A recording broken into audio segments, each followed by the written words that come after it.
இந்த கபடி கேம் பார்த்துருக்குறீங்க? எத்தனை பேர் பார்த்துருக்குறீங்க? எத்தனை பேர் விளையாண்டுருக்கிறீங்க கபடி கேம்?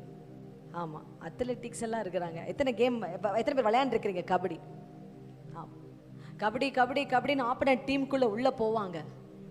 ஆனால் என்ன பண்ணுவாங்கன்னா, அவனை பிடிச்சி கீழே தள்ளுறதுக்கு அவங்க ஒரு யுக்தியை பிரயோஜனப்படுத்துவாங்க. என்ன பண்ணுவாங்கன்னு விளையாண்டவங்க சொல்லுங்க பார்க்கலாம்.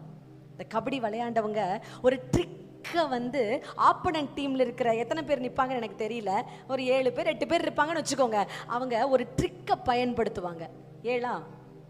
என்ன பண்ணுவாங்கன்னா, எல்லாரும் இப்படி கையை பிடிச்சிக்குவாங்க. எத்தனை பேர் பார்த்துருக்கீங்க?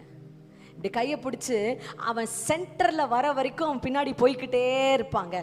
நடுவில் வந்த உடனே அவனை அப்படியே சுற்றி வளைச்சி அப்படியே அமுக்கிடுவாங்க. எத்தனை பேர் பார்த்துருக்கிறீங்க? ஒருவேளை அவனுக்கு அந்த கெத்து இருந்துச்சுன்னா, அந்த தில் இருந்துச்சுன்னா, அத்தனை பேர்த்தையும் தள்ளி விட்டுட்டு அவன் போய் அந்த கோடை தொடுவான். தொட்டுட்டானா மொத்த பேர் அவுட்டு. ஆனால் என்ன பண்ணுவாங்கன்னா, இவங்க சுற்றி வளைச்சி அவனை போட்டு அமுக்குவாங்க. அதுதாங்க அந்த உங்களுக்கு உதவி செய்கிற ஒரு மனிதனை அசுத்தாவி என்ன பண்ண தெரியுமா? அவன் உங்களுக்கு உதவி செய்யும்படி உள்ள வருவான். உங்க டீமை எப்படியாவது ஜெயிக்க வைக்கணும், உங்க குடும்பத்தை ஜெயிக்க வைக்கணும்னு அவன் ஆப்பனன்ட் டீமோட சண்டை போடுறதுக்கு உள்ள வருவான். ஆனா இந்த ஆப்பனன்ட் டீம் என்ன பண்ணும்னா, சுத்தி வளைச்சு அவனை அமுக்கும்.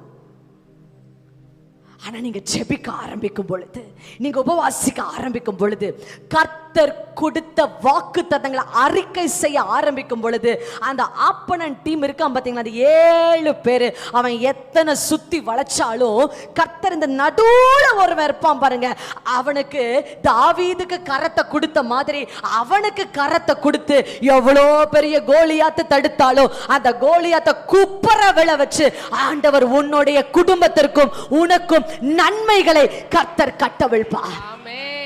The God who fights for you. Amen. Amen. சொல்லுங்க, இயேசுவின் நாமத்தினாலே. ஆமா, உங்களுக்கு உதவி செய்யற கர்த்தர் ஒரு மனிதனை ஆயத்தப்படுத்திட்டார். உங்க கடனை கட்டுவதற்கு ஒரு மனிதனை கர்த்தர் ஆயத்தப்படுத்திட்டார். ஆமென். ஆமென். சொல்லுங்க, இயேசுவின் நாமத்தினாலே எனக்கு உதவி செய்ய வருகிற அந்த மனிதனை தடுத்து நிக்கிற வாசலை காக்கிற அசுத்த ஆவிகளை இயேசுவின் நாமத்தினாலே நான் சுட்டெரிக்கிறேன். ஆமென். ஆமென். இப்படி நீங்க ஒவ்வொரு தடவை உங்க ஜெபத்துல சொல்ல சொல்ல என்ன ஆகுதுன்னா, நீங்க உங்களுக்கு உதவி செய்ய போகிற அந்த மனிதனுக்கு நீங்க ஆவிக்குரிய உலகத்துல இருந்து பவரை ரிலீஸ் பண்றீங்க. ஆமென். ஹல்லேலூயா. சோ இன்னைக்கு பவரை ரிலீஸ் பண்ண ஆயத்தமாகிக் கொள்ளுங்க. Thank you, Jesus.